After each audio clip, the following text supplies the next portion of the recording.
say good day to you this day of your time. How are you all? Allow us once again to extend to each and every one of you individually and all of you together collectively our utmost appreciation at being allowed to communicate with your civilization in this way at this time through this particular gate on this particular day. We greet you and we thank you for the gift of being allowed to experience the unique diversity in your civilization. We would like to begin this link, this dialogue, this interaction with the following idea. We have of late been communicating to many of you the notion of techniques for learning how to really stay in the moment, live in the moment, be in the moment, as you say in your language. For it is essential, if you really want to manifest the reality of your preference, the reality of your joy, that you learn to do so. Because only by living in the moment do you allow yourself to be capable of receiving the kind of transformation and the kind of change you say you prefer in life. The reason for this, fundamentally, basically, is because there is only now. Anytime you look, it will never be then. It will only be now. And therefore, if you are not living in the now, you are not, shall we say, present enough to receive the reflections, the gifts, the ideas that you say you prefer in your reality. If you are not at home when opportunity knocks, then it shall go unanswered. It shall go unexperienced by you. So learning to stay in the now, learning to not judge what is going on in your life, but learn to work with it in a constructive and positive way, will assist you greatly in helping you manifest or allow for the manifestation of what you say you most strongly desire in your heart of hearts, that your lives can be. The idea is to understand again everything as energy, for everything is but energy in motion, emotion, and thus in that sense, allowing yourself to feel, to vibrate in harmony with the idea of your joy, your excitement, your unconditional love, is what will allow you to be operating on the highest frequency possible, and in operating on the highest frequency possible, you will simultaneously be allowing yourself to be the truest version, the most natural version, the most original version of yourself that you can. And in doing that, by operating on that high frequency, by functioning as your natural self, your life can unfold automatically, effortlessly, magically, miraculously, as you say. For miracles are really not the exception to the rule, they are the norm. Your reality has been created to be the exception to the norm of experiencing magic and miracles all the time. Synchronicity, or what you call strange coincidence, is really all there is. It is the way that your physical reality has of interpreting the fact that everything is connected, that everything is one. You can only experience this linearly by seeing this connected to that, this happening at the right place, the right time, just when something else very important happened. Coincidentally. That's the way that your physical reality can best express the fact that everything is connected, that everything is one, that everything exists in an overall concept of eternal now. But when you experience yourself as physical beings, you bring with that experience the definition of breaking things up into time and space. And so the closest you can really get to the concept of really experiencing everything eternally now is the idea of the synchronicity, the coincidence, that right place, right time, connective feeling that lets you know that everything really is one, but you can experience that in a one after the other kind of effect in your reality. But still it can unfold very effortlessly, very magically, if you learn to stay in the now. And again, the key to that is to be in love with what's going on in your life, to be in love with yourself utterly, unconditionally, and totally, for you deserve to be. You were created in the image of the all, that is, of the infinite, and there is no reason why you should treat yourself with any less respect, or any less value, or any less deservability than the infinite has for you by creating you to begin with. If you were worthy of creation in the eyes of the infinite, why argue with that gift? Why discount that idea? Why judge yourself so harshly? Understand that when you may be misaligned with your integrity, yes. Understand when you may choose to do things that are not necessarily constructive, yes. But if you understand that you are making choices that are not representative of your preference in a beneficial way, then learn from that in a positive way and let that lesson teach you what is you do prefer.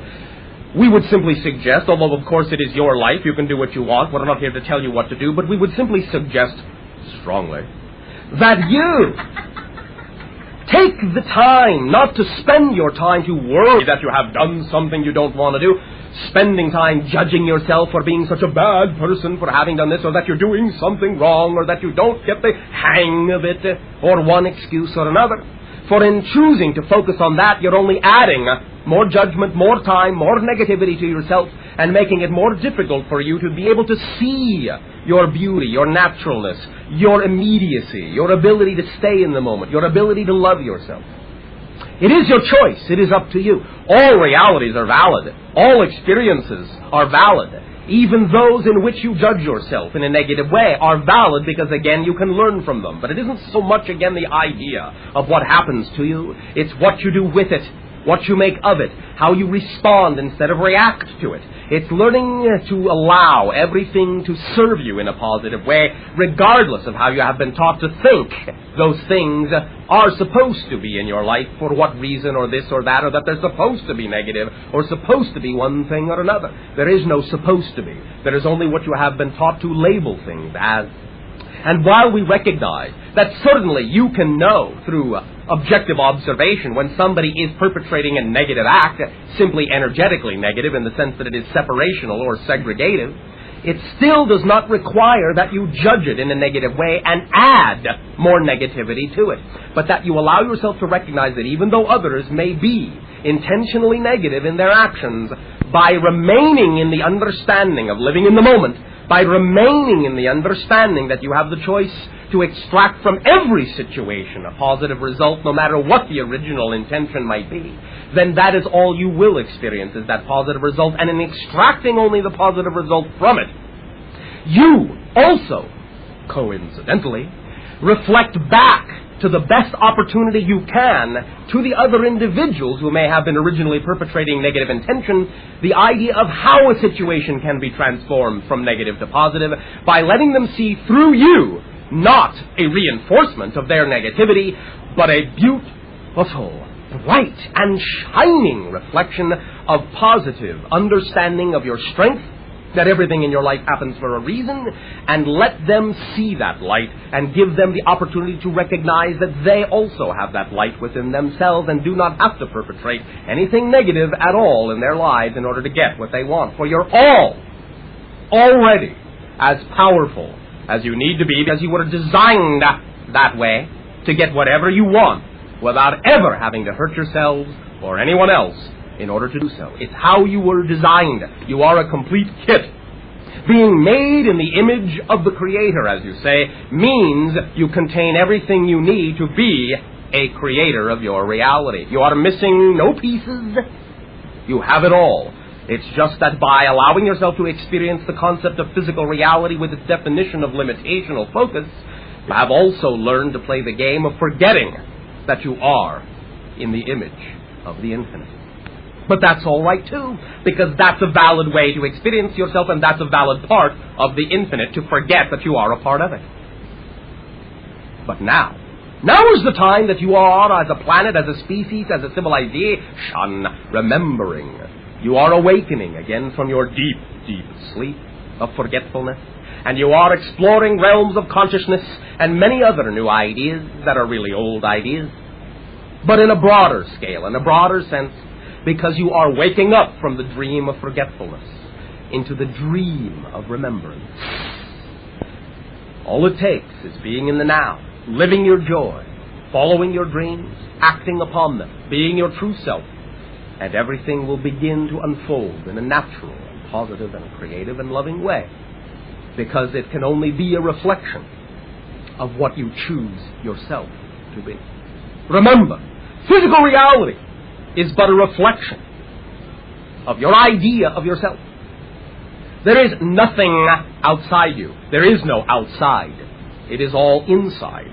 But it is a reflection back to you of yourself, of your state of being, of what you believe is most possible for you, or what you might fear is most possible for you. Whatever the strongest driving force, strongest emotion is, energy motion. is what the reflection will bounce back to you. Again, in the same way that we use the analogy of your glass mirror. If you look in the mirror and you see a frown on the reflection, do you reach out your hands and pull and push at the reflection in order to change it into a smile? No. You change your own face first, or you will never see a smile in the mirror. If you do not change yourself, you will never see the change in your reality. But the soonest that you change yourself, the smallest change you make within yourself, true change, knowing change, you cannot but help but see that reflected back to you.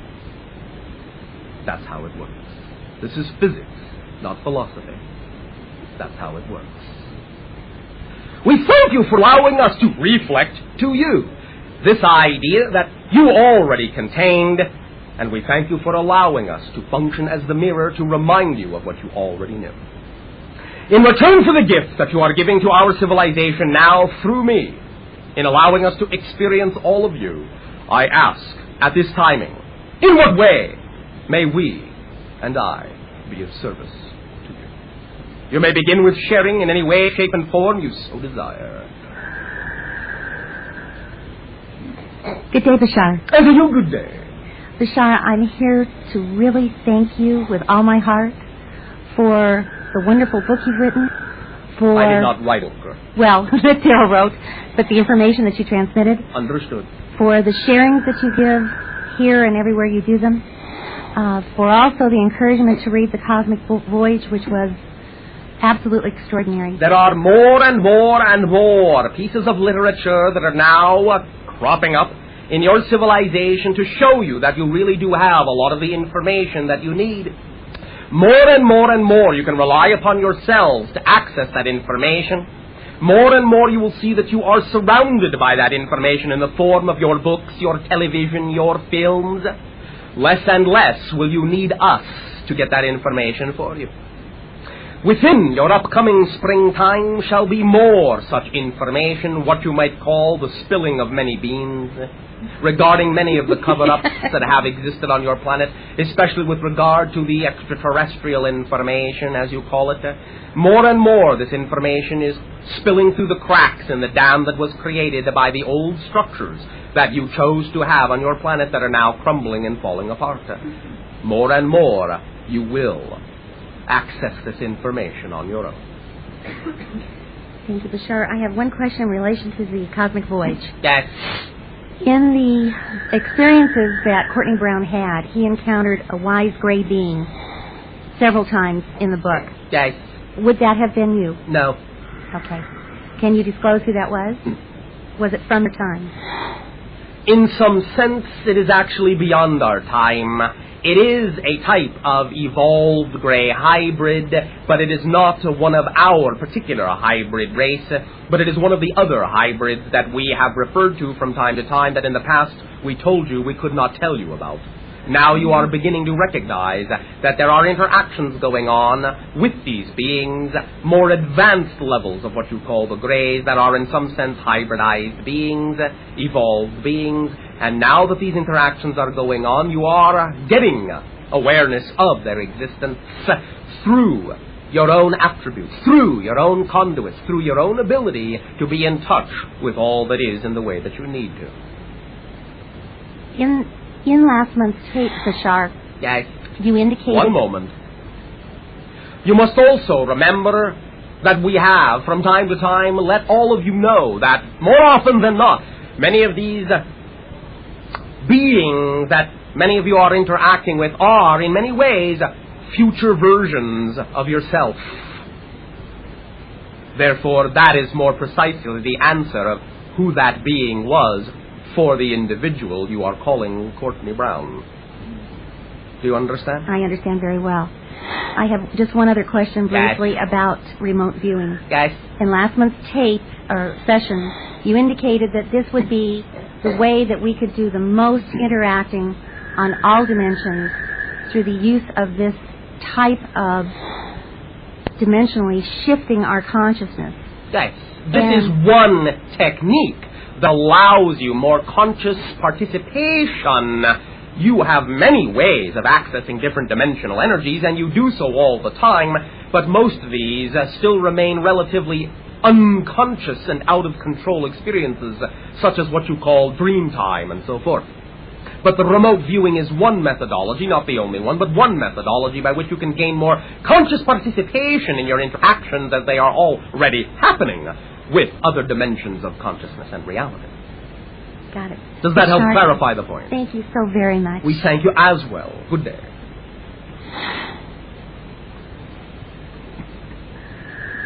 Bashar, I want to ask you about... Good day, good day. Sorry.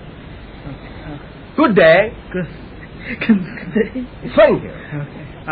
Bashar, Yes. I want to ask you about your environment, about... Do you mean my civilization? No, not civilization. I mean the planet you live on, like Yes. animals, Yes. plants, rocks, Yes. maybe architecture. Well, we do not have much architecture. Okay. At this time in our civilization, most of our so-called cities are our spaceships. There are very few structures on the planet at all. It is a relatively temperate planet. You would find it most comfortable, a little bit richer in oxygen than you may be used to, but you could get used to it. It is in that sense, therefore, very verdant. There is a lot more water on our planet than on yours. It is not inclined in its axis so much, and thus the reason for the temperate environment overall. Not so many what you would call seasons on our world. It is almost always relatively within a 13-degree span of around what you would call about 72 degrees. The idea also is that there is much animal life, although it is all symbiotic, not predatory in any way, shape, or form. At this point in our evolution, our animals have evolved with us. We are now moving from the idea of fourth density to fifth density, which means our civilization is becoming less and less physiological. And thus the idea is that we very rarely require any idea of structures on the planet and so on and so forth. It has been now rendered into a very park-like place. You understand? Yeah. Yes. Does this answer your question sufficiently, or is there some particular avenue down which you wish to walk with this? Well, more specifically, I know about. Is there any correlation, like, with any plants or animal life on Earth to your planet? Yes, there is direct correlation in the sense that there are actually Earth dolphins on our planet, because they have been brought there, some of them. Other animals, in that sense, are part of the evolutionary process of our own world. There are some similarities. There is nothing absolutely identical to your planet, but there are a lot of similarities. Also because you must understand we are literally an engineered race, a hybrid race. Half of what you call the species of the gray, half of what you call your own species of human. Then also our planet was engineered for us by the Greys, and in that sense is the reason why it is relatively idyllic.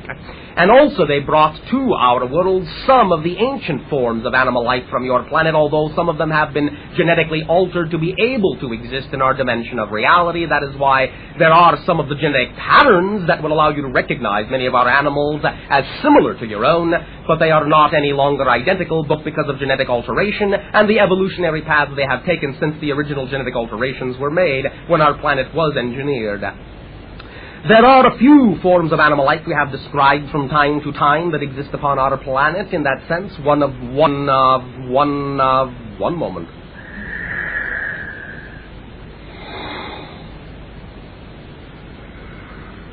moment.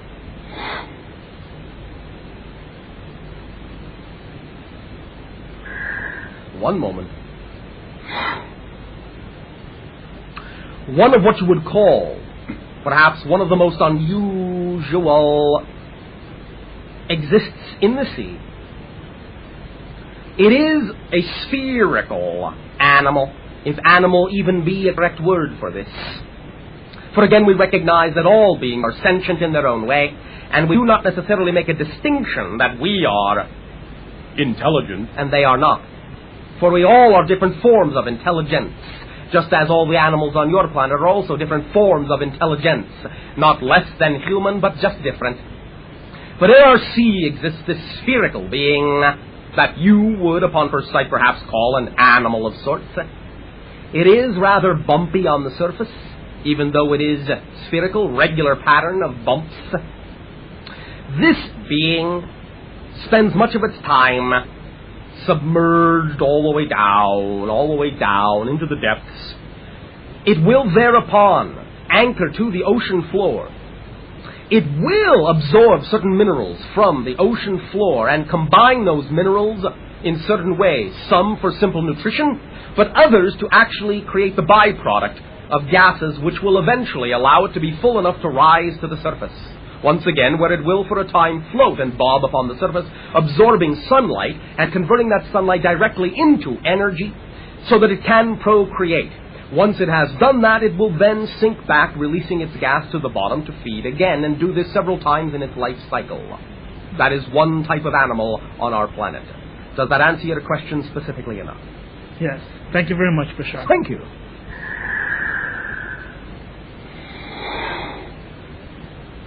Hello, Bashar. And to you, a good day. One moment. Allow us to explain, since many of you may be curious in the sense of, in our response to the last individual, wherein we, all of a sudden, as it would appear, were interrupted and said, one moment. It is because we were being given information by our ship to answer the question. Because our ship contains a catalog of all of the life on our planet. And thus, shall we say psychically, it tapped us on the shoulder to provide us with what it felt would be the most appropriate response for the questioner.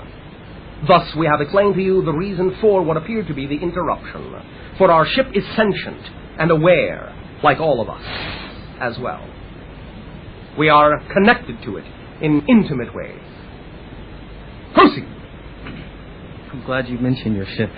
Oh, all right. Well, thank you. Is there synchronicity? Yes, definitely. Oh, all right. Well, then, good day. What I'm doing is I'm creating a little toy ship that's going to have some symbolic sentience. Toy ship? Yeah, a little 1 meter diameter kind of flying saucer. Oh, all right. Okay.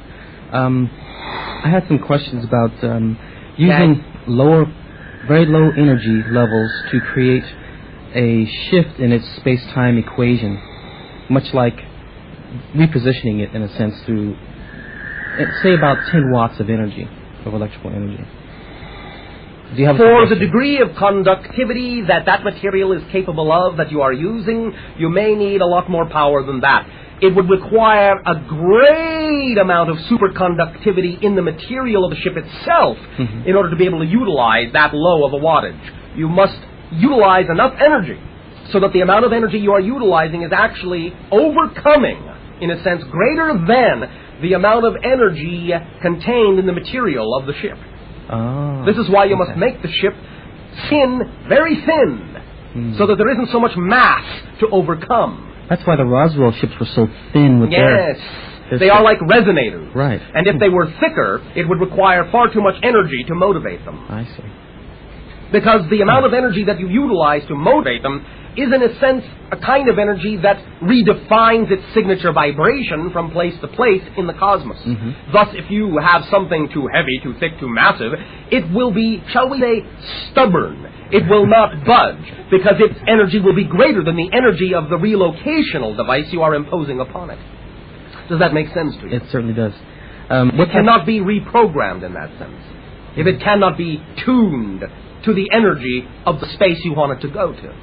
How do I sample that space? I mean, how do I... We have already given the idea of a test that can be done. If you will create such a device with thin skin, be it a disc or spherical, and lay upon a table at least 10 of your feet in length, perhaps 13 would be better. Put the device, the small, thin-skinned, conductive ball, perhaps out of thin copper at one end, rested on the flat surface of the table, and cause it to resonate. Measure that resonance in all the ways that you can. Right. Then, take that sphere and put it at the other end of the table. Cause it to resonate again. Measure that resonance in all the ways that you can. If your instrumentation is sensitive enough, you will see a difference in the resonance from one spot to the next. Then, by putting the object in a field of resonance that is the signature vibration of the original spot, it will be coerced to move back to the original spot, since that will be the overwhelming frequency that is being impinged upon it. Okay. You understand? That's how you begin to chart the different resonant locational vibrations of space-time. Then I can just use math, to Extrapolate from there. Extrapolate, Yes. interpolate from there. Okay. Although, be cautious, Yeah. you are dealing with multidimensional physics. It will not necessarily always work linearly. There will be times, especially when you are farther and farther in your estimation from your original location, when other factors and geometries and logarithmic factors must be brought into play. Does it work on simple logs, or there's a lot of other factors involved? There are other factors, but it will work sufficiently for what you would call transportation around your planet to remain within the relative linear mode of plotting the grid. Yeah, that's all I really need it for. Yes. Another thing is holographic neural nets. Yes. Okay. What math do you recommend for me to study to understand John Sutherland's holographic neural nets? Infinities. Infinities. Yes. Okay. There is a branch of mathematics that you have on your planet called infinities. This comes close to the core of holographic matrices. Okay. Okay. Does that help you? That helps immensely. Thank you. Thank you.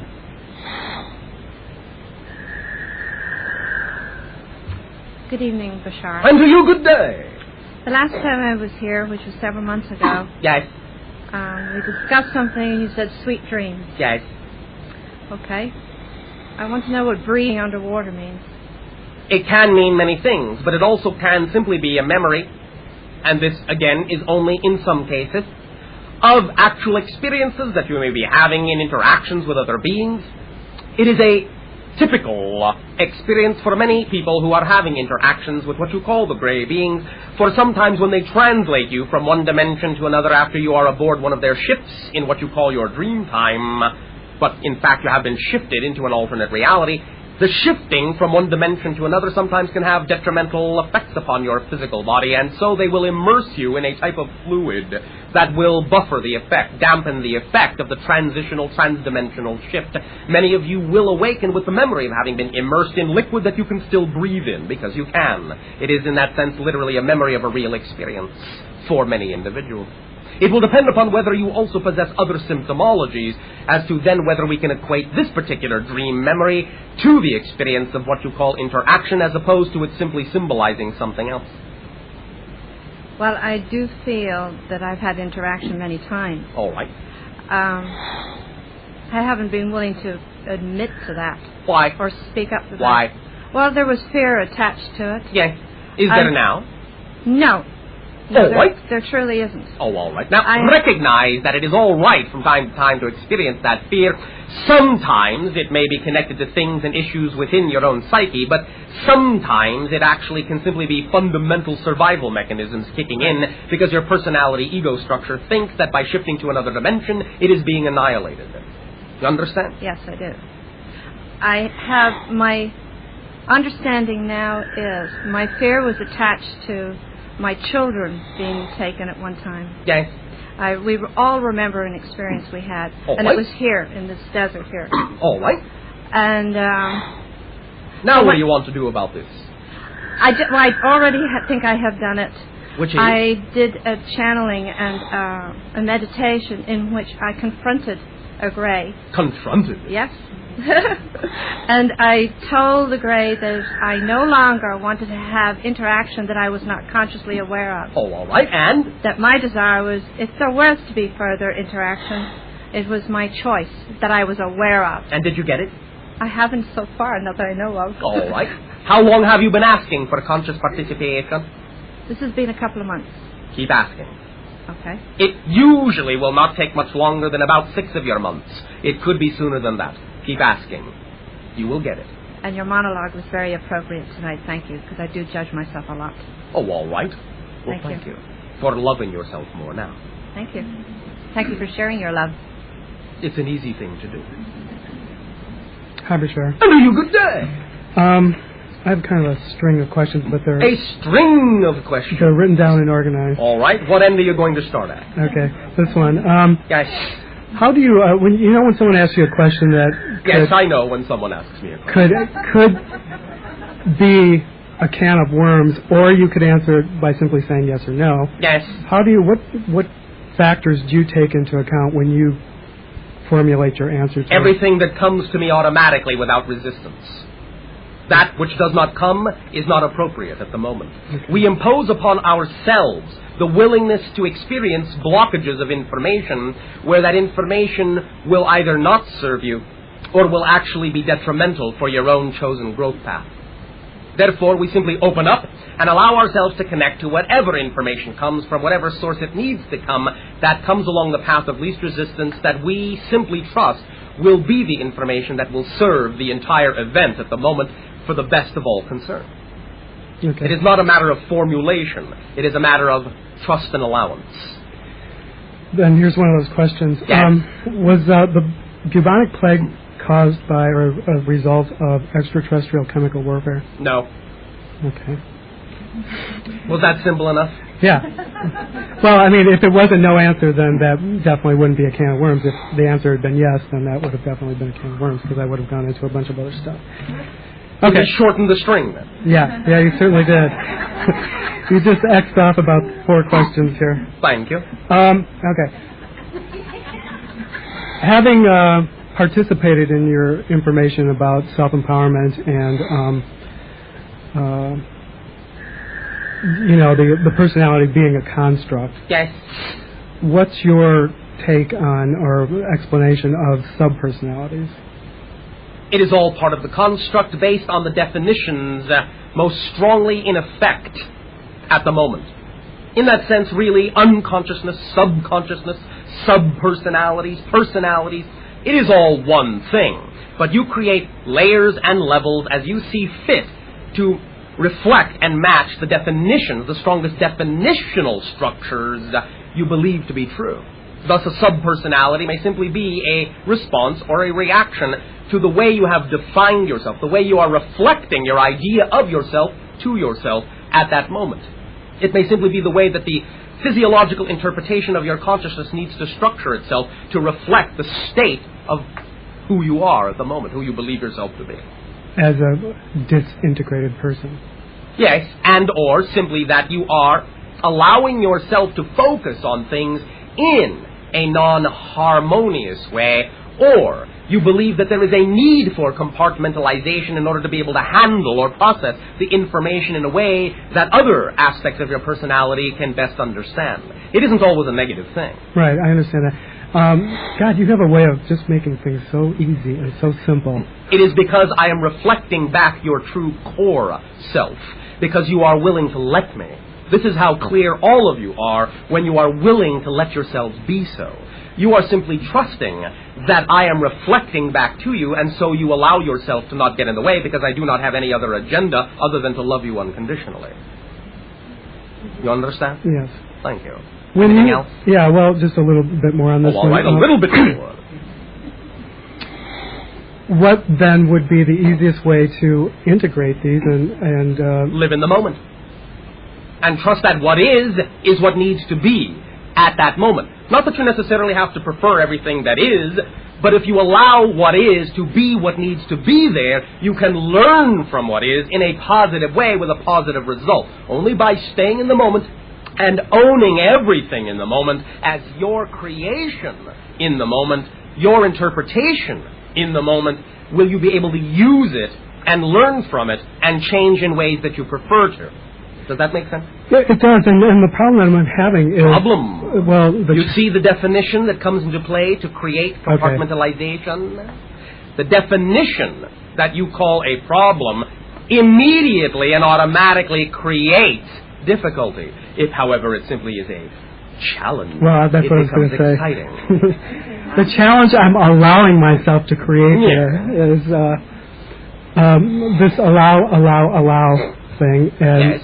Allow does not mean you don't have discernment or preference in how you prefer to act. Well, the situation, actually relationship that I'm allowing right now is excruciating at times. Excruciating!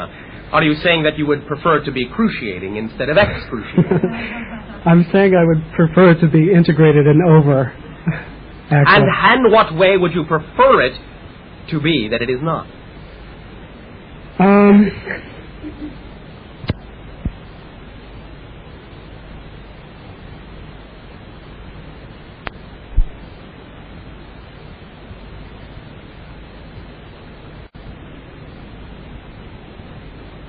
clingy and needy. And why are you choosing to play that role?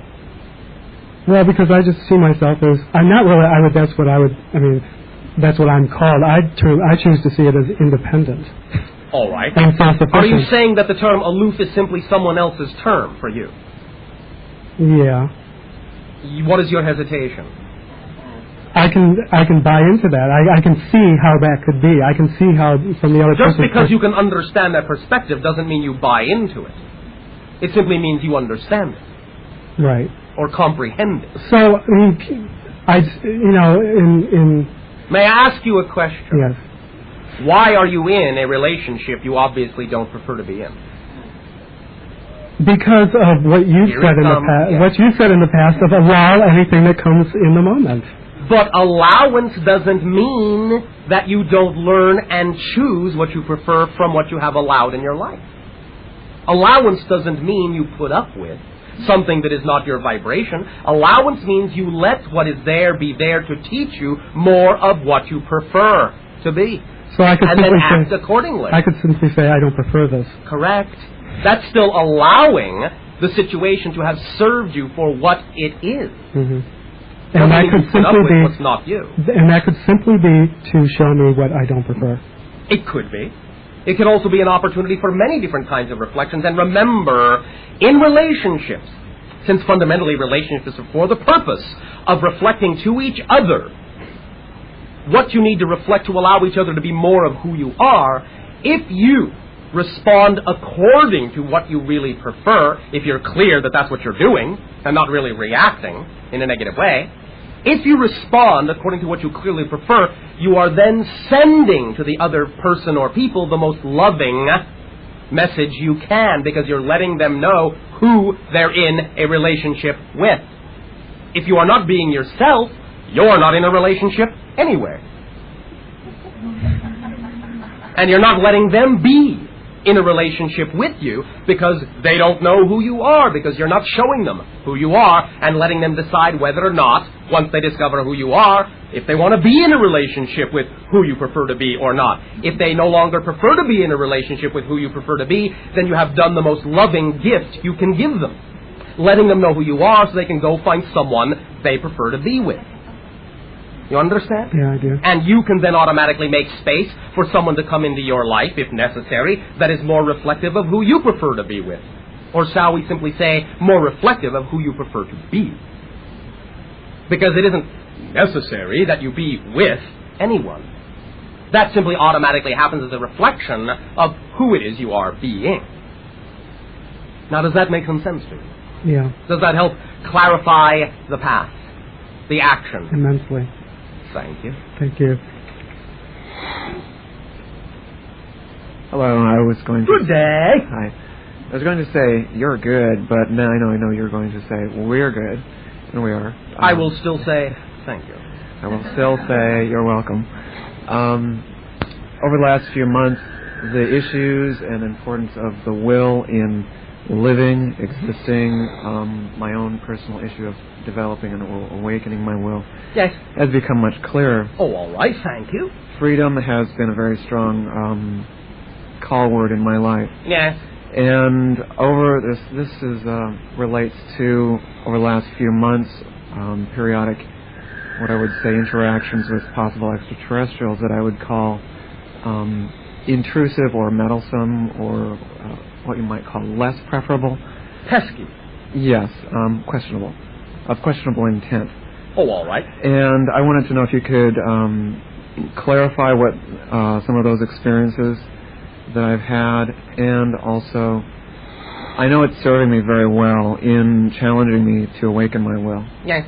The idea is to simply recognize that it's not so much that their intention is lacking, but simply perhaps their methodologies and their level of understanding of the reactions you experience to their interactions. Outwardly.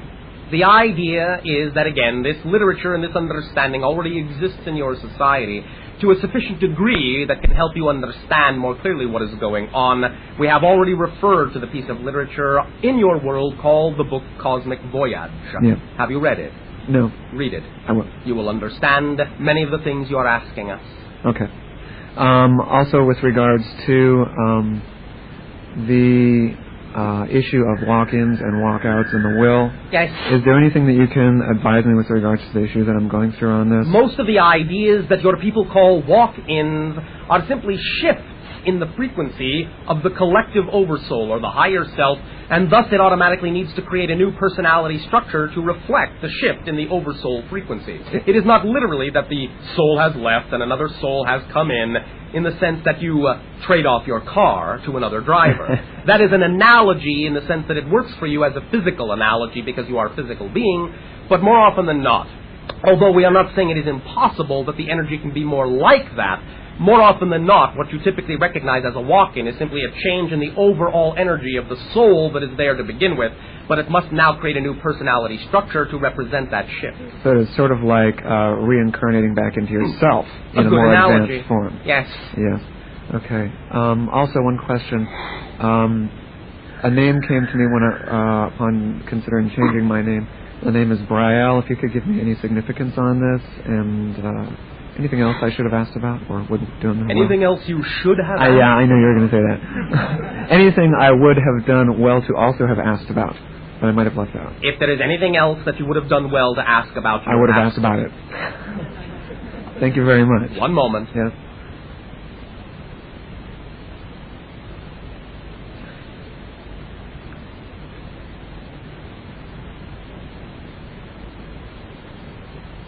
Let us say it is a connection, this vibrational appellation. It is a connective guide for you, a beacon in a sense, to other experiences you are having, you would say have had in other lives.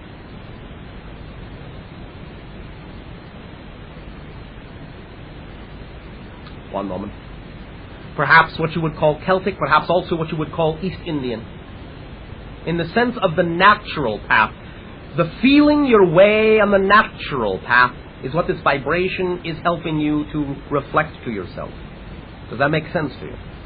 Yeah. It is functioning like a guide. It is functioning like another idea of yourself, but it is simply connections to energies you have experience with already that help you learn to instinctively and intuitively trust to feel your way along the path and let that be your guide. Like a landmark of consciousness? Yes. Okay. Does that help? Very much, and thank you for coming. Thank you. You're welcome. Shiva, and good day to you all. And to you, good day. I'd like to discuss a previous conversation we had. Oh, all right. Go right ahead. Regards to Ethel. Yes. At that time, you told me that I would have to, if I chose to go that way, I would have to walk alone for a considerable amount of time. Yes. If I chose to disconnect, I could. If I chose to stay connected, I could. Yes. What have I chosen to do? I'm not going to tell you that. Oh, come on, Bashar. Obviously, right now, you are choosing to remain connected. Okay. Now is all that counts. When you learn that, you will not have to ask me these things. This is the strongest answer I can give you if you will allow yourself to be open to the information that this simple answer contains. You will understand what we have said to you before and what we are saying to you now. Okay, fair enough. How is he doing? Perfect. Good. Okay. The last time I was here, we discussed. Well, you told me that during my stay in the hospital for those 5 days, I was making a decision and I was out. Yes. However, you didn't say where I was. No, I did not. Why? Why should I? Why not? Because it doesn't serve you. It is not the idea of where you were. It's the idea of where you are now based on your experience. Well, obviously I chose to come back. So to speak. So to speak. I mean, I didn't. I am. I'm here now. Yes, now you are here. But it is not a matter of having come back. It was a matter of realizing where you are. Mm-hmm. This may sound cryptic and mysterious, but it is this that it's going to take to really pull you into this understanding. You are still looking at things too linearly. You must learn what it means to be in the now. So the idea of having gone somewhere and come back is really simply the process, the experience of learning to know where you are. Okay, maybe you can answer me this then. Was that decision based on the first question? And if so, to what degree? 100%. Okay. And one final question. Yes. I've been sketching a few likenesses of yourself, and I want to know which one you like the best. It will require that these likenesses be fed into the eyes and the circuits of the brain of the channel for us to receive them exactly as you have rendered them. Otherwise, all we are perceiving are the diffused patterns of many probable connections. Okay, well, they're just sketches now, kind of rough. It does not matter. We can, in that sense, access the degree of vibrational synchronicity even with what you would call a very rough sketch. Okay, well, first the channel must see it. One of them was a takeoff on what the channel drew himself. Still, we would have to see in what direction you took it. Okay. Okay. Good day. Thank you. And to you, good day. One moment. One moment. One moment.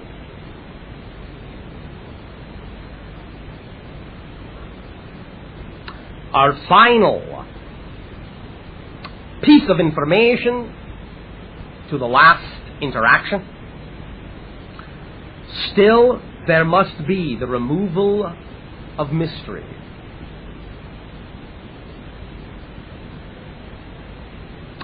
Still, there must be the simplicity, the clarity, the basic fundamental understandings before what you call the mysteries of creation can reveal themselves.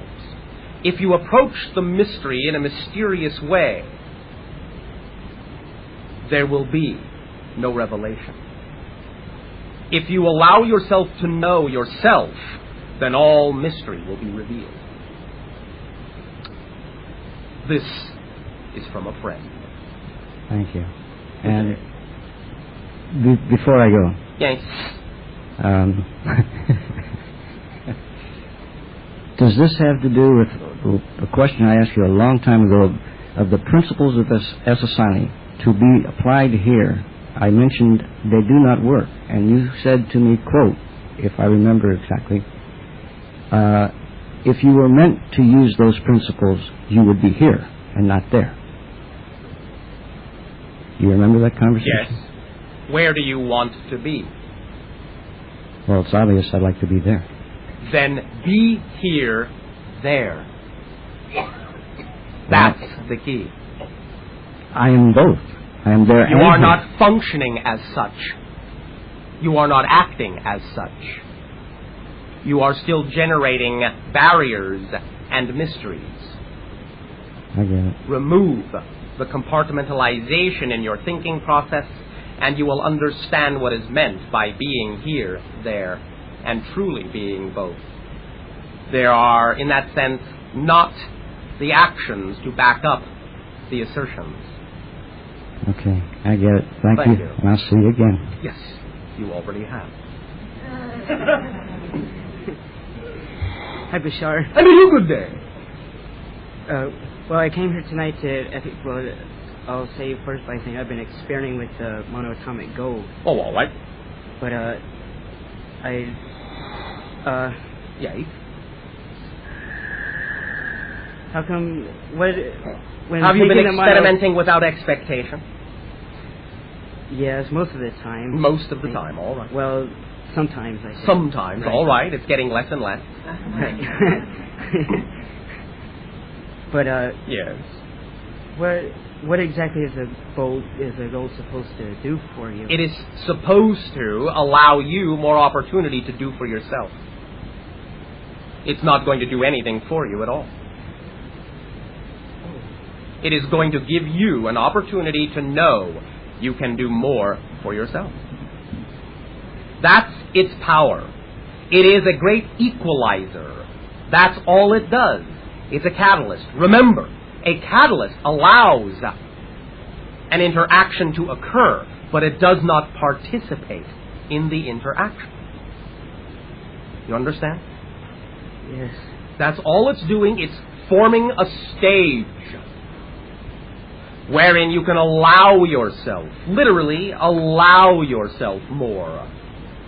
Allow yourself to allow more, if you wish to put it that way.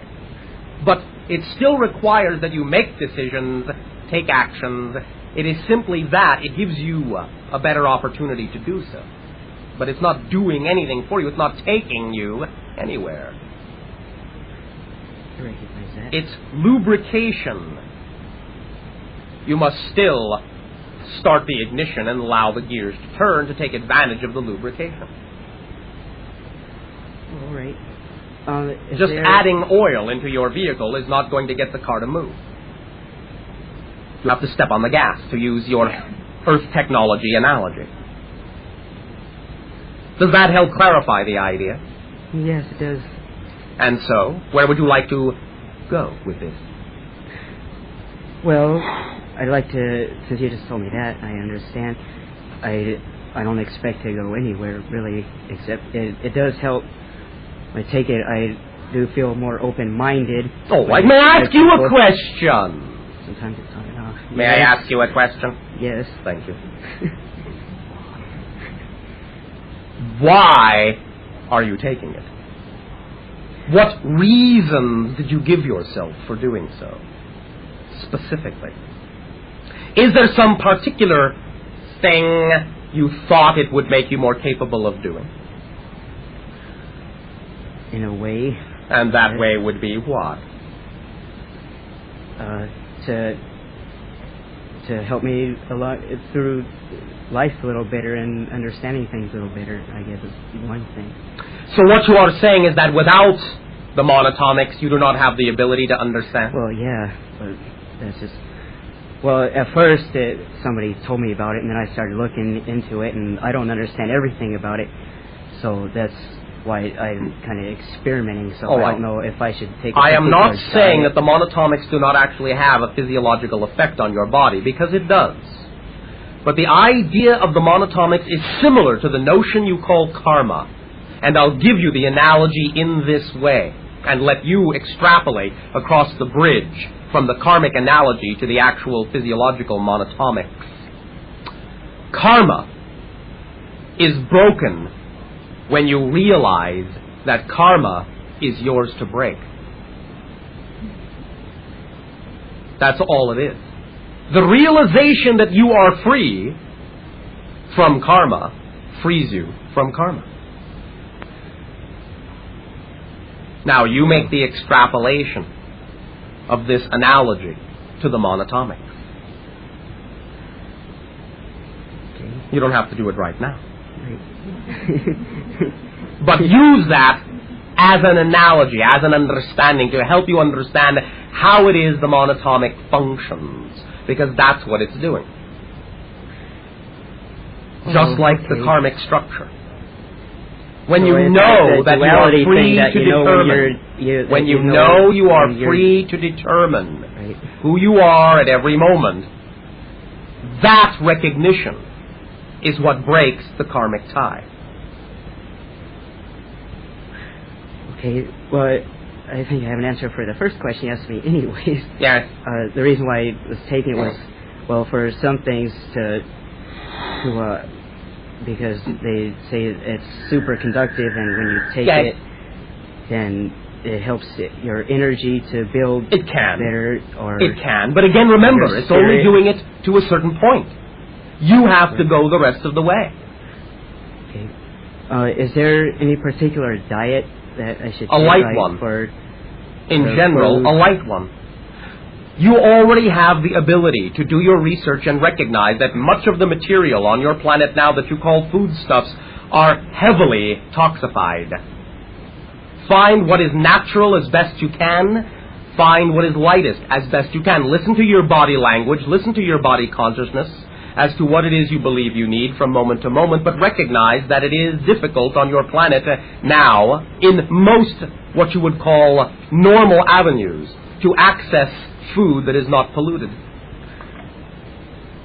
Such as fruits, vegetables, Yes. herbs, Yes. things like that. Okay. So allow yourself as best you can to choose what is light, both in substance and intoxication. Okay.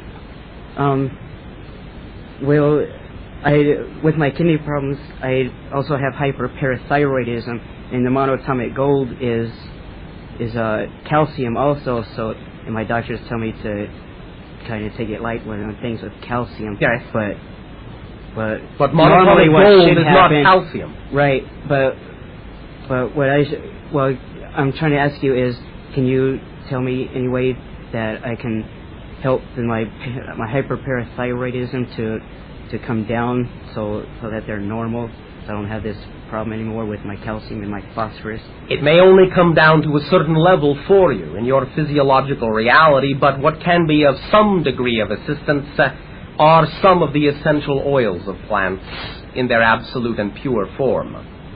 Some of this, when applied to your body and perhaps also inhaled, along with perhaps lightening of the diet and the ingestion of other mineralogical substances and juices of vegetables, may help balance out the condition that you have named.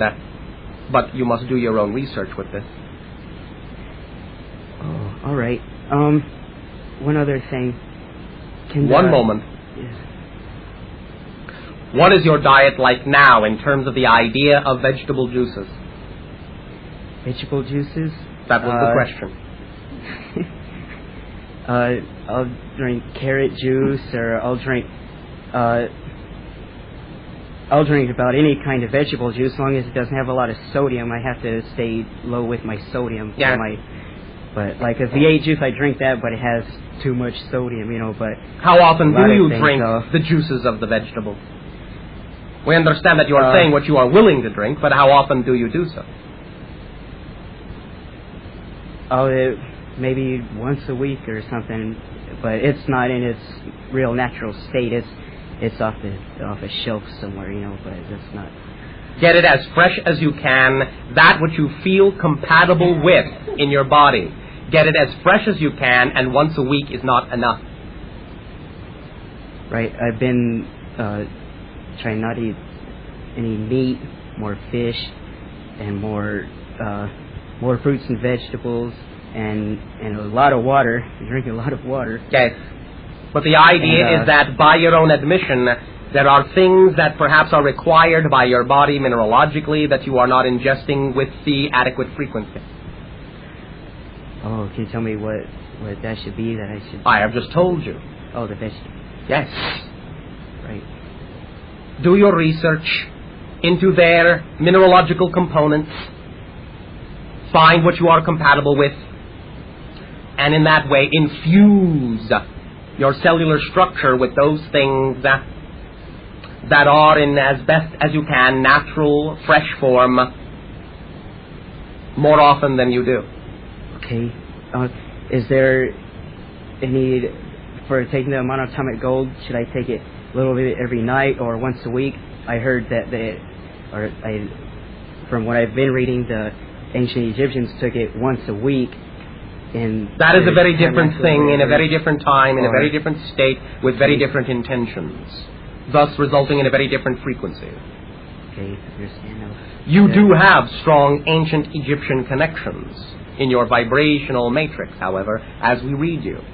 There is some merit to making that connection for yourself. Thus, let's do it this way for you. Since you are making that connection, and since in that time you made a very strong ritualistic connection to this vibration, we are allowed to say this to you. In the morning, when the sun is rising, 350 milligram amount ingested in the middle of your week, once a week. Do you understand? Yes. Wednesday. Do you understand? Yes. Once in that morning, once a week. Everything else, handle in the natural way we have discussed.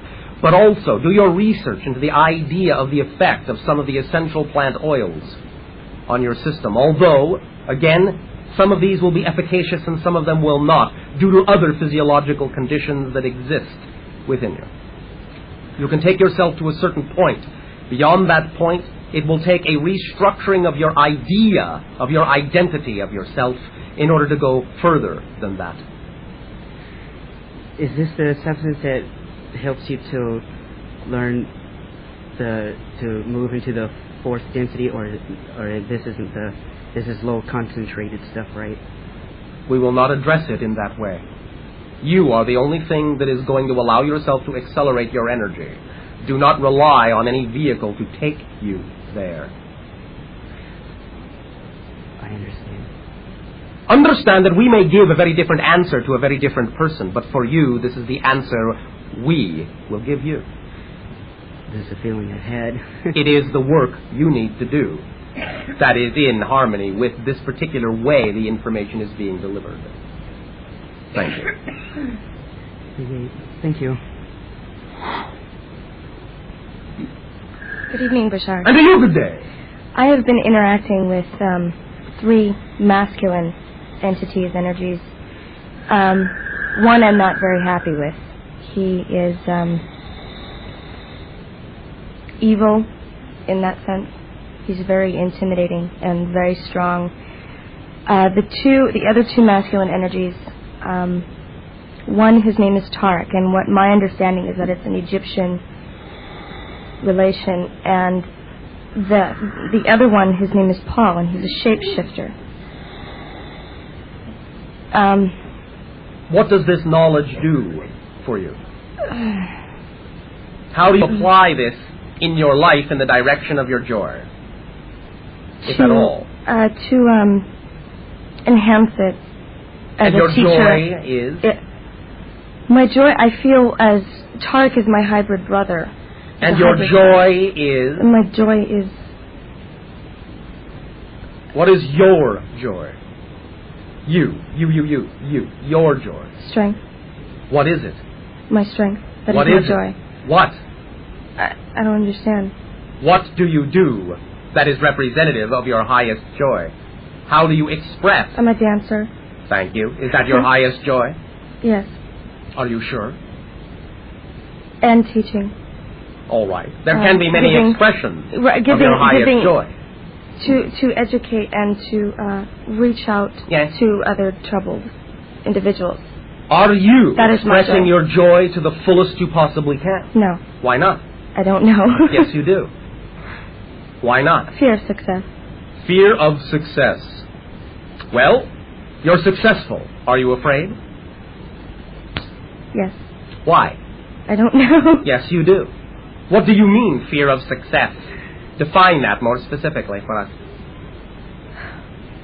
What do you think will happen? What do you think will happen? What's the worst possible thing that you believe might happen if you allow yourself to fully be the you know you can be? I don't know. Yes, you do. I don't know. I feel like I'll just... Where's your imagination? Come. My imagination as to what? What is the worst possible thing you fear might happen, that you imagine might happen, if you allowed yourself to be who you know you are? If you have a fear, get into it. Amplify it. Find out what it means, what it's there to tell you. Use your imagination to imagine the worst possible scenario, the most fear-inducing, petrifying, bone-chilling possibility that you believe might actually happen if you allowed yourself to be who you know you are. That's what fear of success means. If you're afraid to be yourself, why? What do you think will happen if you are yourself? Because being yourself is what success is. So, why are you afraid to be yourself? What do you think will happen if you are what you deem your true self could be? I don't know. Yes, you do. Of course you do. Of course you do. It'll come to me later. No, it will come to you now. There is no later. There is only now. It may come to you in another now, but it won't come to you later. I guess I'm afraid of not being as creative as I know that I'm capable of being. Now, define this to me. Is this fear of success or fear of failure? Fear of failure. Is that more accurate? Yes, that's more accurate. All right. You will not be as creative as you would like to be. Or that I know that I am. As you know that you are. Mm-hmm. Then how in that way will the idea be that you would become more of yourself and not be as creative or even more creative than you're being right now? If you understand the equation that success is being yourself, how will being more of your true self be less creative than what you're doing now? How do you make that connection? Where did you learn that equation? It makes no sense. Yes, you're right. Well, then why would you fear that becoming more of your true self would make you less creative? I don't know. Yes, you do. I don't. Yes, you do. I don't, but my original question... No, stop. No. You can't run away. I won't let you go. This is what you want me to do.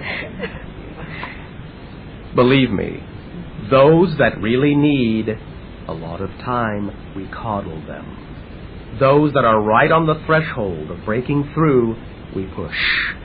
So be honored, we are pushing you. It means you haven't got far to go. Now listen. The reason you know why you believe that you will be less successful by being your true self is because someone taught you to believe that. Who taught you that? My mother. Is that a guess?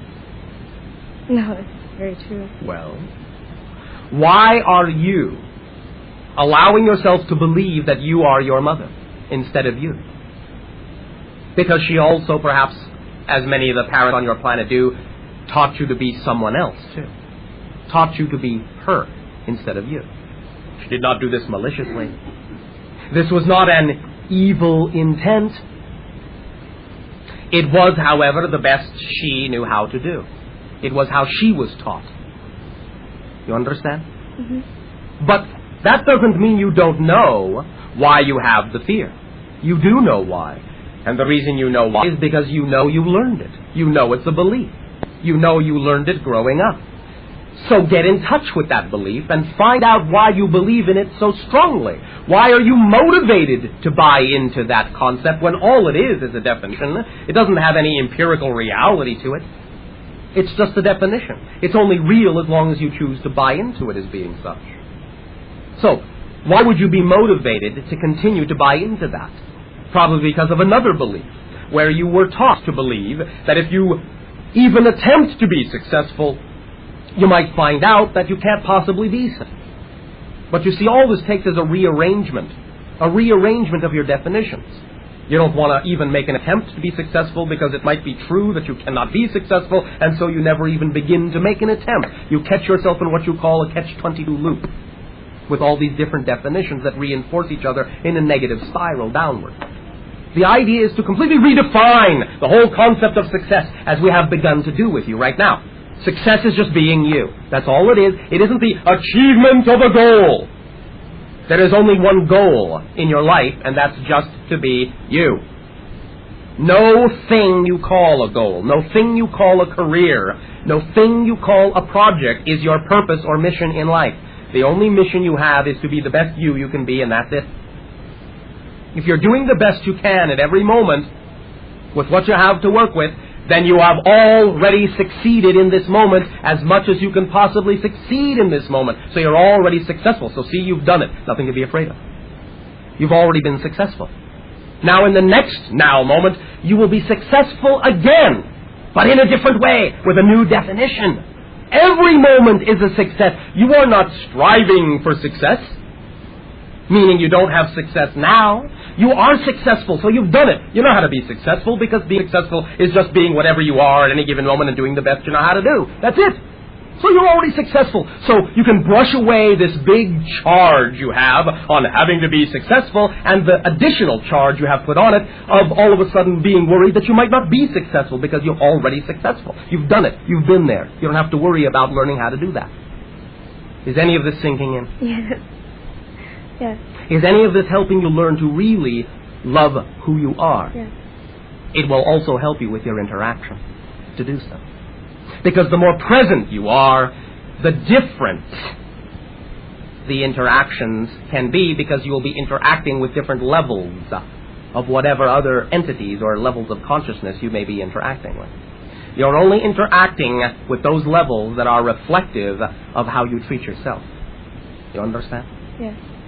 Can you answer my original question, though? Do you know what origin these shapeshifters Yes, are from? I do. And that's the only answer you're going to get. Except, it's a very, very ancient race. Very, very, very ancient.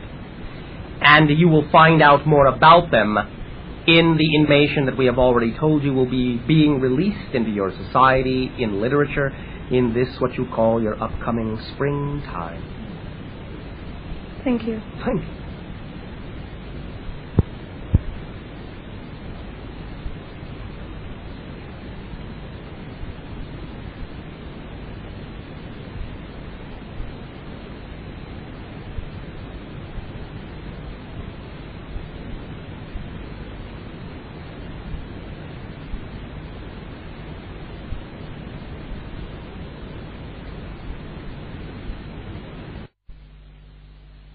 Drastically when the shift changes? Shift is going on now. It's going on right now. Yes, there are many so-called drastic things happening on your planet all the time. Okay. I don't think you're going to notice too much difference. But by the time year 2000, will there be a remarkable change? There will, in many ways, but the greatest of these ideas will be most noticeable between what you call your 2000 and 2011. 2000 and 2011. Yes, but there are many ways to understand the concept of change, and again, if you simply look around, there is change bubbling up all over the place in a variety of ways. Yes, I know that. Many of them are already as drastic as they're ever going to be. Have you ever heard of Arcturians? Arcturians? Do you mean Arcturus? Arcturians? Yes. Okay. Is that the planet you're from? No. Okay. Epifani. Huh? Our world, in our ancient language, is called Epifani. Okay. Arcturus is the name that your civilization has given to a particular star. We are familiar with a collective non-physical consciousness associated to the Arcturian system. Non-physical collective consciousness is vibrating in connection to your transitional reality through what we call the Arcturus gate. The Arcturus gate is a euphemistic term translated into your language, which simply means they are assisting in helping guide you into a certain vibration that is more reflective of your true, innocent, inner, childlike self, and thus all the children being born on your planet now, in a sense, are being, shall we say, infused to some degree with Arcturian energy, which helps them remember more of who they are and forget themselves less than their parents did. Okay. A friend of mine said that he was told that he was impregnated by a human, by a training.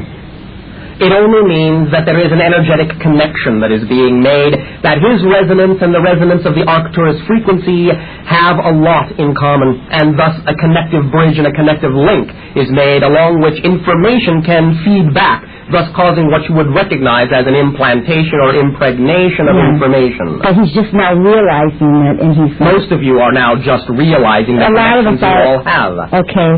They told him he was going to start changing if he hasn't. This was, the lady wasn't seeing him. She was talking to him on the telephone, and she was from a different planet, I guess. And she said that he was definitely Arcturian, and if he hasn't started losing weight already, he will become very thin. It is possible. And he will become bald, and his ears will come very pointed, and his that much physiological change will usually not occur in most of your species, although it is possible. And the top of his head will start to cone. No. The idea simply is that the energy field atop the head will heighten. Okay, yeah, because like last time I thought... The being is reading energy shifts and interpreting them physiologically, which is not the case.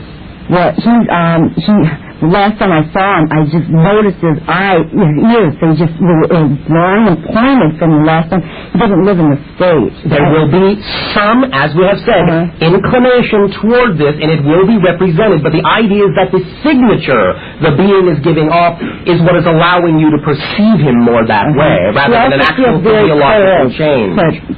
You can feel the idea is that higher frequencies sometimes will be felt that way because they are becoming superconductive. Okay. Another thing is he said that when he lived here in town, he was driving a cab, and some kind of energy force or a different dimension, while he was in the cab, went through him, and he saw it go right through him and in front of him, like another car. Yes, and so? Was that a shift change, or was that dimensional, different dimension going through him, or what? In a sense, it was a projection of his own energy in connection with a higher frequency reality, yes. In that sense, a reflection of a shift or a change, yes. Okay, one more question. My husband died 20 years ago. I've never remarried, but I don't know. He committed suicide. Yes. And I can't. He's all right now. He is all right. Of course.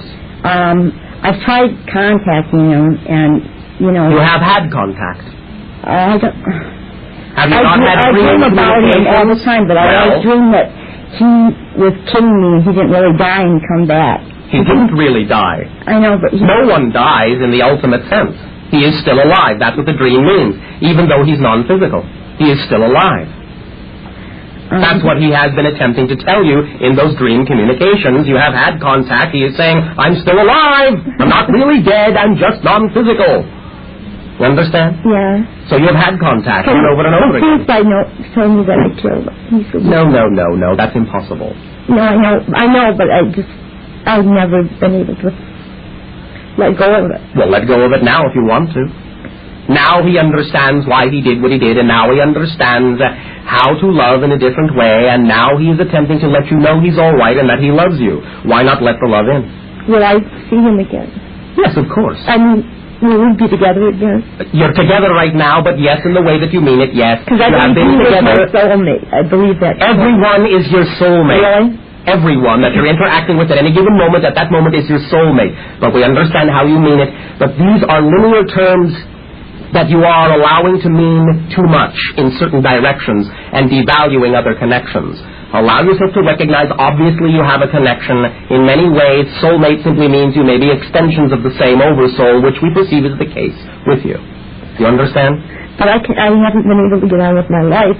That's because you are not realizing that these dream communications are real communications, that he's still with you. Am I hurting him by dreaming of him or thinking about him? You're not getting this, are you? Well, I feel like I'm holding him to the earthly plane or something. No. Because I keep thinking of him. It doesn't matter that you think. It matters the idea of what kind of energy you send. But you are not really holding him. Again, you are going off of the idea of old definitions for these things.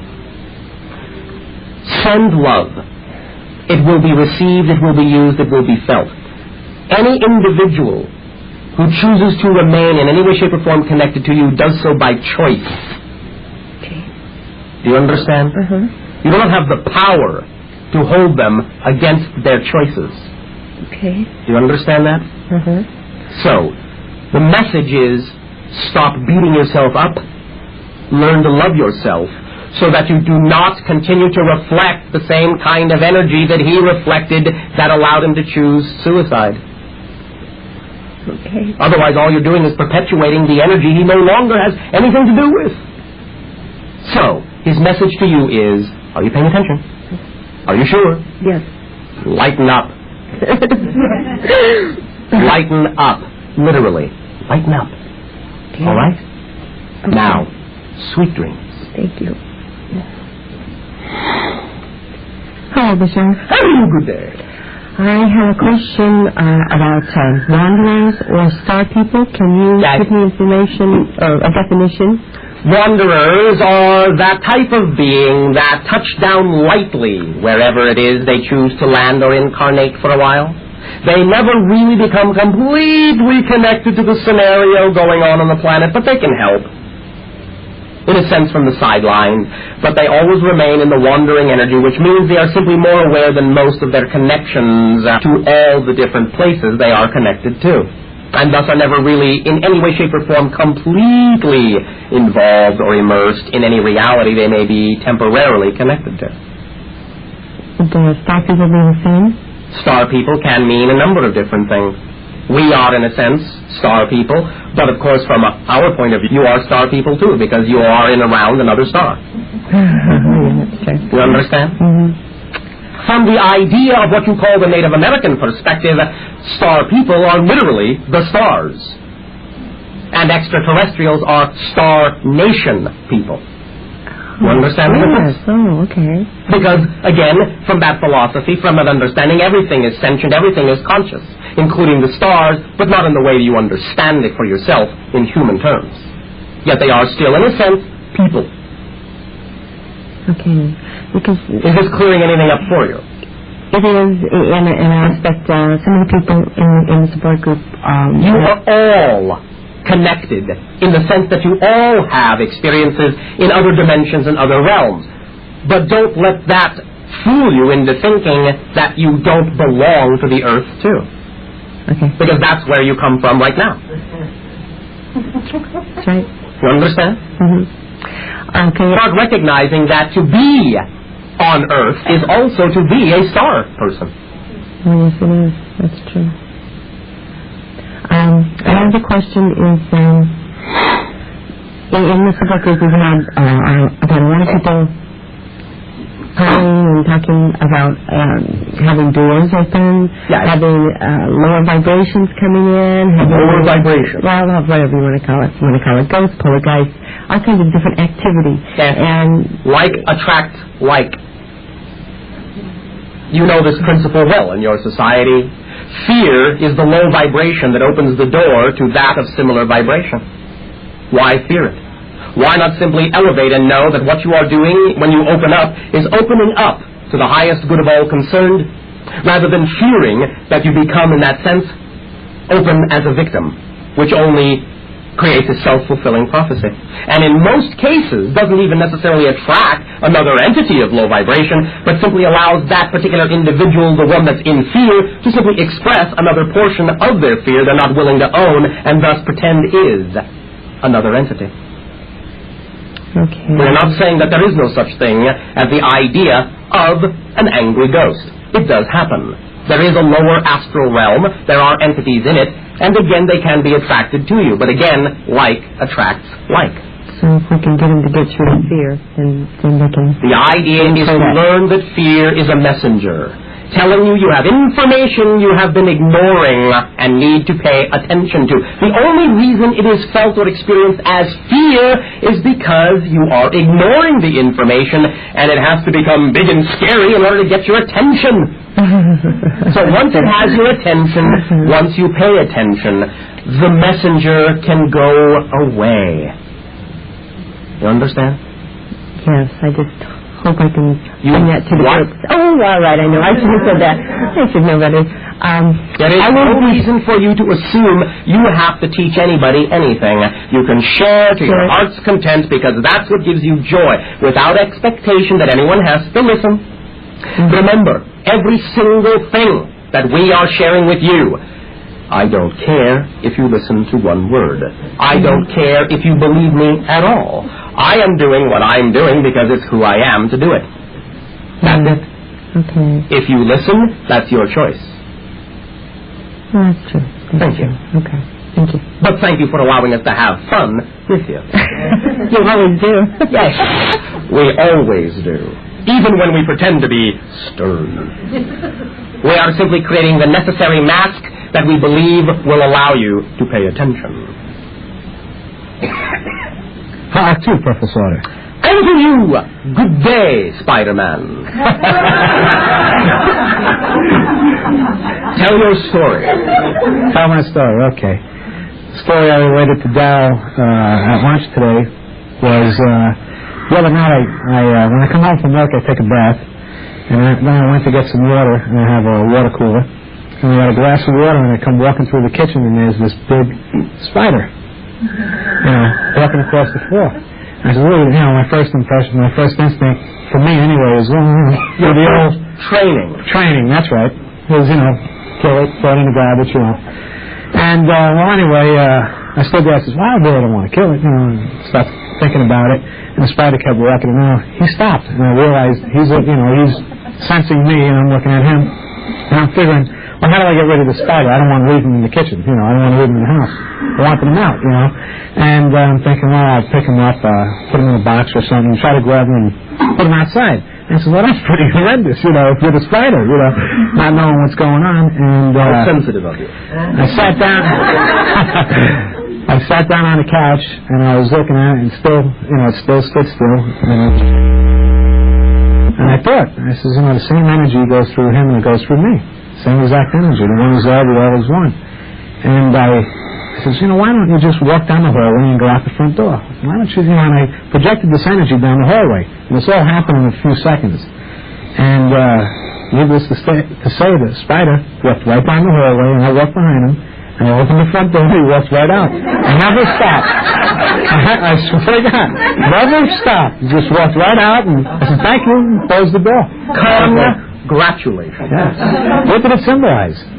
Your connection with the all. That is, remember that the spider represents being at the hub of the web. Connected to all that is. And so is a holographic symbol of being with the one. And thus you got your reflective reward of knowing that you are the spider, and the spider is you, and that together you can co-create a single event that unfolds in a natural way. Yes, I felt it was a shift for me personally. Yes. And now for my sharing, I want to ask you a couple of questions about the cosmic voyage. Yes. All right. He describes his remote viewing of a hybrid race, very unconditional loving between the Greys and humans. Yes. Essasani? Yes. Okay. Now, another thing about the book, I was reading it, laying on my bed one night, reading it and all, and I had the distinct impression that I was being watched. All right? And what I felt was, I kept looking around, what's going on here? Feel a tickle.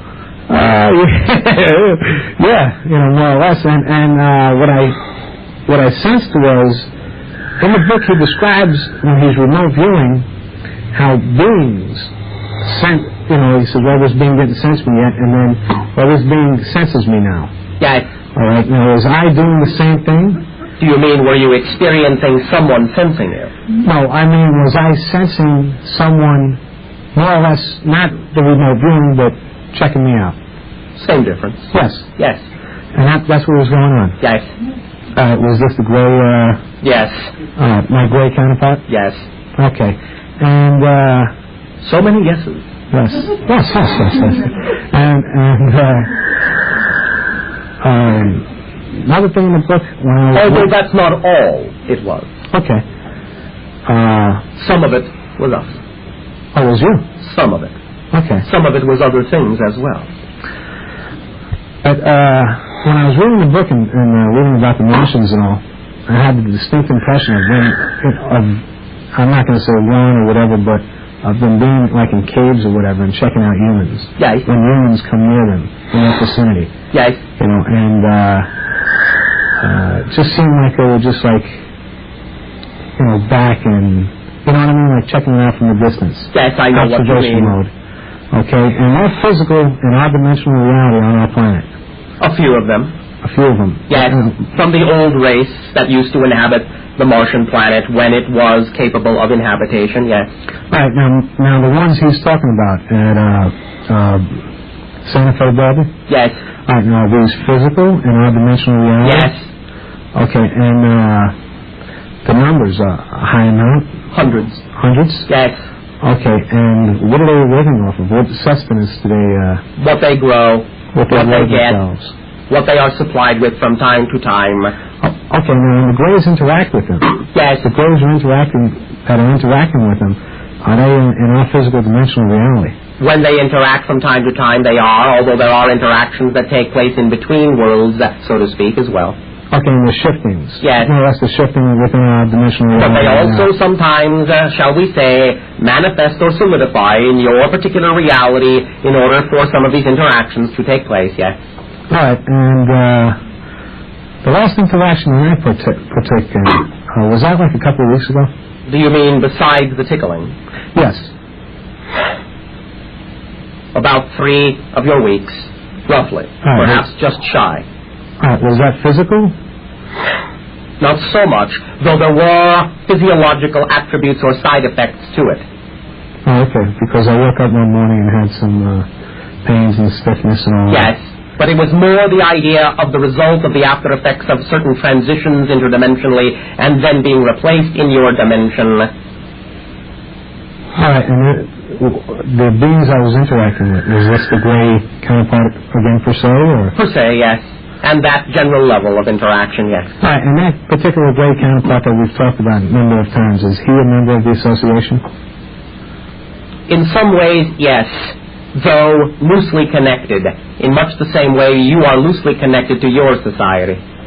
Do you understand the analogy? Oh, yes, part of, but not part of, yeah. But in the way that you behave, in the way you interact, in the way you keep yourself lightly connected to the goings-on of the social structure, in that way that gray is also lightly connected to the social structure of the association. Not what you would call fully participatory, but in that sense, honorary membership, so to speak, would be the closest analogy to the idea. Okay, and the Lucifer Rebellion. Yes. Could you explain this to me? The idea, again, is that there are etheric and astral consciousnesses, non-physiological consciousnesses, or what you would recognize as other dimensional consciousnesses, that have certain vibrations of separation and segregation as part of their pattern. This pattern is part of the dimension in which you all now exist and has expressed or exemplified itself in some of the degrees of limitation and separation that you have experienced in your physical reality as it impressed itself into the material of your third-dimensional reality.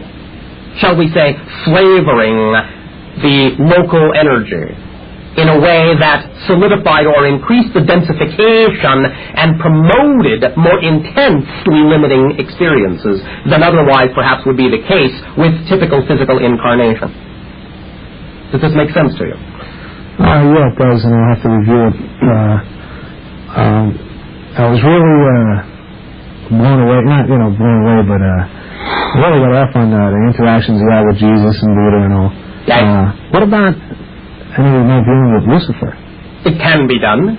It can be done. Now, what type of being is Lucifer? As we have said, it is the collective consciousness in that sense aspect, not only of your world, but of many different levels of dimensional reality that is inflicted itself with a core seed issue of fear. Oh, okay. So it's a fear-based consciousness. Primally so. It is the very essence of the concept of fear in that sense as a vibration. Okay, that's why there's such negative connotations with it. Yes. All right. Was Lucifer one time an angel? It has projected itself in a number of different dimensional ways, and one representation of that collective being is the idea you call angelic existence, yes. And that's a representation of Lucifer then? It is the one representation that makes sense to the linear reality in which you exist. Oh, okay. And,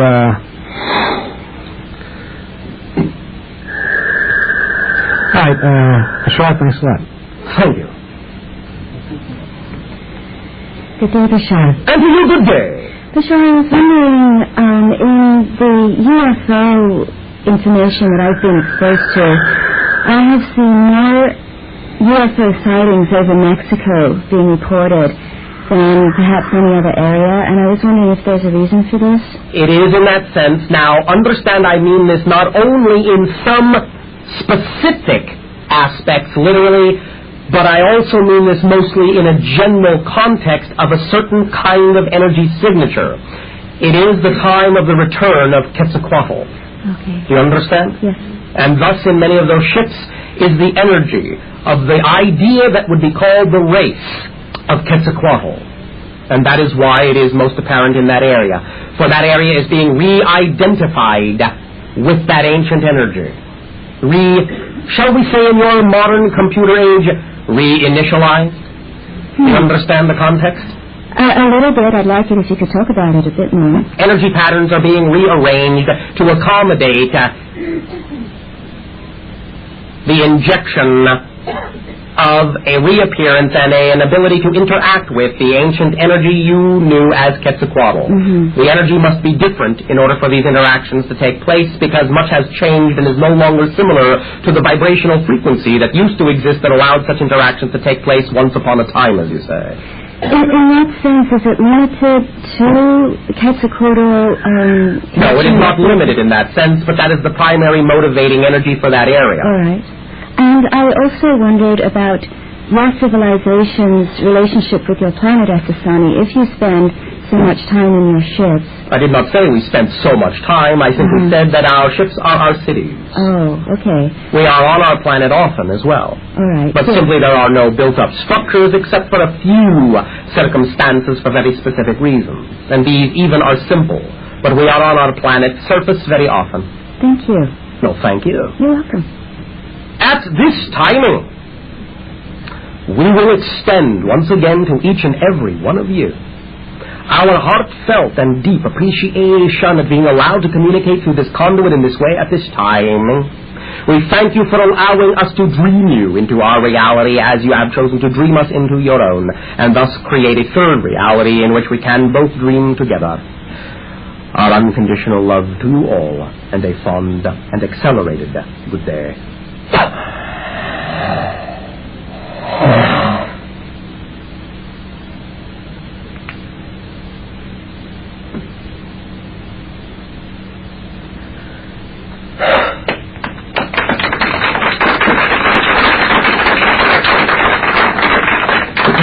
How did it go? Okay. Thank you all very much for being here tonight. Look forward to seeing you next time. Please have a good night. Thank you for coming.